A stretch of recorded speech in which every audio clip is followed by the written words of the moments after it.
What's going on, guys, and welcome back to News to Astonish. My name is Ronnie, and today we got some really good news regarding Spider-Man and the whole Disney deal going on with Sony.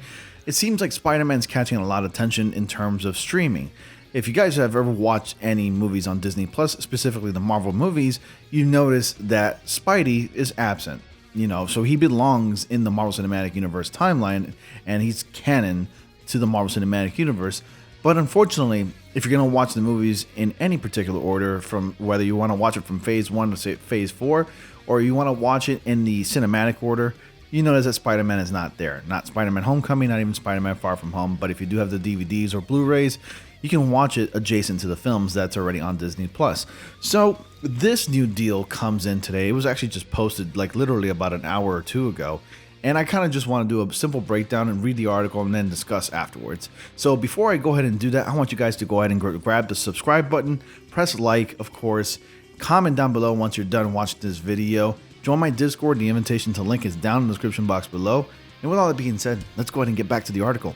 Disney and Sony have reached a multi-year deal for the post-Pay 1 release window, a pact that will make Spider-Man and other major franchises eligible to stream on Disney Plus for the very first time. The flagship streaming service and Hulu are among many platforms covered by the agreement, with the official announcement called Unprecedented. A host of platforms under the Disney tent are involved, including ABC, FX, Freeform. No specific plans for Disney Plus have yet been finalized, but Marvel fans had been wondering when Spidey and the others would appear alongside the rest of the streaming stable. For complicated legal reasons, the franchise has not been a full-fledged member of the Disney-controlled Marvel Cinematic Universe.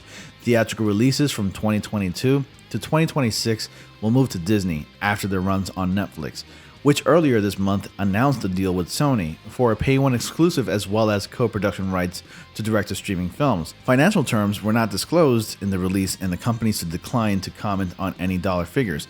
A person familiar with the pact estimated the total combined value of Netflix and Disney deals are more than $3 billion. Library rights to the franchises like Spider-Man, Jumanji, Hotel Transylvania, and others are parts of the package.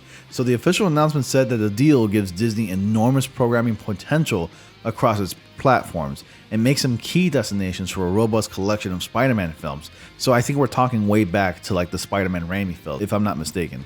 So Hulu will also get a significant number of library titles beginning as early as this June. Linear networks joining the new deal, including ABC, Disney Channels, Freeform, FX, and National Geographic. FX and Sony, they've been in business for years now, and the overall Disney agreement succeeds a prior post-Pay 1 deal with FX. Universal, another key supplier to FX, recently ended its long-term relationship with FX, so the ongoing supply of Sony titles is a boost for the widely distributed pay TV network. This landmark multi-year platform-agnostic agreement guarantees the team at Disney Media and Entertainment Distribution a tremendous amount of flexibility and breadth of programming possibilities to leverage Sony's rich slate of award-winning action and family films across our direct-to-consumer services and linear channels, said Chuck Saftler, head of business operations for ABC, Freeform, FX Networks in DMED's network division.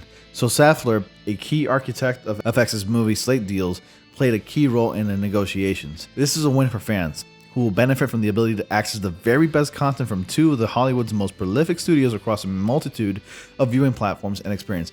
And I couldn't agree more. So Sony and Disney, big companies, probably the leading companies in films in general in Hollywood. And what better way to access Spider-Man movies adjacent to the Marvel films? And of course, any other Sony movies that are adjacent to those Marvel movies. And it doesn't even have to be just the Marvel movies.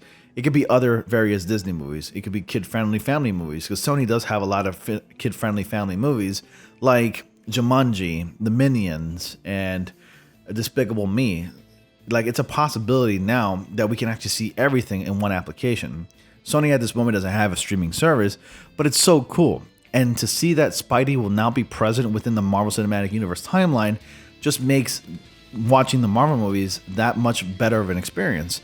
So moving on with Keith Lagoy, president of Worldwide Distribution and Networks for Sony Pictures Entertainment, called it a groundbreaking agreement. It cements a key piece of our film distribution strategy, he added, which is to maximize the value of each of our films by making them available to consumers across all windows with a wide range of key partners.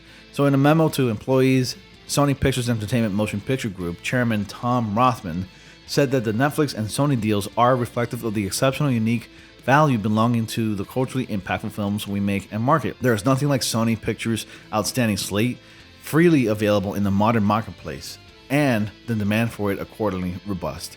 So this is definitely such a huge deal. This is actually going to make watching the movies, especially the Marvel Cinematic Universe movies, a better experience now that Spider-Man is officially included.